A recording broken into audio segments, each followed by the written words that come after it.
Good evening বন্ধুরা। আজকে গিয়েছিলাম দক্ষিণাপনে। অনেকদিন ধরে দেখছি দক্ষিণাপনটা খুব ভালো সাজিয়েছে। হ্যাঁ, বাইরে থেকে গড়িয়াহাট যাওয়ার সময় লক্ষ্য করেছিলাম। আজকে গেলাম, একটু দেখেই এলাম। সত্যি দারুণ সাজিয়েছে। আর সামনে এই কালী মূর্তিটা, মন্দিরটা তোমাদের সঙ্গে অনেকবার শেয়ার করেছি। আর এই দেখো ফুল দিয়ে, ফোয়ারা দিয়ে খুব সুন্দর সাজিয়েছে কিন্তু। আর এটা হচ্ছে মধুসূদন মঞ্চের দিকটা। আর এখানটা দিয়ে মধুসূদন মঞ্চের দিকে যাওয়া যায়। আর আগে ফাঁকা ছিল, এখন খুব সুন্দর করে আলাদা করে দিয়েছে। এদিকটা করে দিয়েছে মার্কেট, আর এদিকটা হচ্ছে একটা থিয়েটার হল। আর এখানে একটা থিয়েটার চলছে, এখন ফেস্টিভ্যাল চলছে। থিয়েটার মেলাই বলতে পারো, থিয়েটার হচ্ছে আর কি বিভিন্ন। আর এই দেখো এখানে একটা ছোট্ট করে এক্সিবিশন করেছে।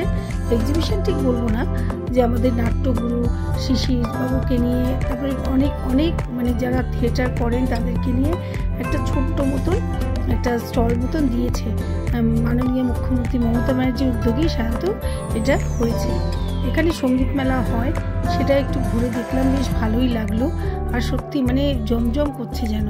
এই শীতকালটা না, সত্যি কলকাতা না আসলে বোঝা যায় না যে চারদিকে কত মানে শীতকাল বলে এত আমেজ, শীতের আমেজ, সঙ্গে মেলা, তারপরে তোমার বিভিন্ন অনুষ্ঠান।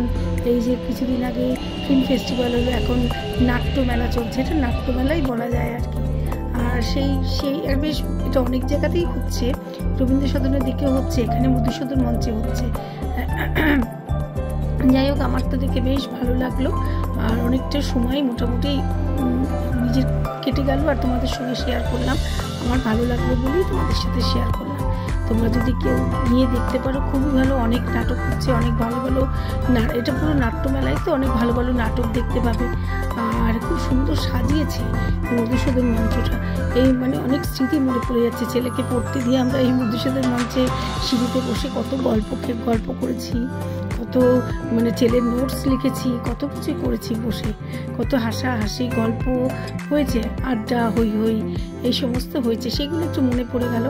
চলো এবার ফেরার পালা, এই জন্য আরেকবার দেখে নিচ্ছি। খুব ভালো লাগছে দেখতে, এত সুন্দরভাবে সাজিয়েছে মানে মধুসূদন মঞ্চটা, এত সুন্দর আগে ছিল না। আর এটা কিন্তু দক্ষিণাপন কিন্তু আমাদের কলকাতার প্রথম মার্কেট কমপ্লেক্স, আগে কিন্তু ছিল না। আর দেখো সুন্দর সুন্দর এই গয়নাগুলো, এগুলো দেখে তো মেয়েদের চোখ আটকেই যায়। আমি একটু দাঁড়িয়ে দেখলাম, কিনিনি যদিও, দেখলাম, খুব বেশ ভালোই লাগলো দেখতে। দেখছি অনেকে কিনছে, বিভিন্ন কত কিছু এসেছে না, কত রকমের জিনিস এসেছে, কড়ি দিয়ে, বিভিন্ন কাঠের গয়না, কত কিছু এসেছে। বেশ অনেকটা সময় কাটলো। এবার তো ফিরতে হবে। কিছু ফটো সেশন করলাম। যাই হোক, তোমাদের ব্লগটা কেমন লাগলো জানিও। আবার খুব তাড়াতাড়ি আসবো নতুন একটা ব্লগ নিয়ে। আজকের মতন টাটা।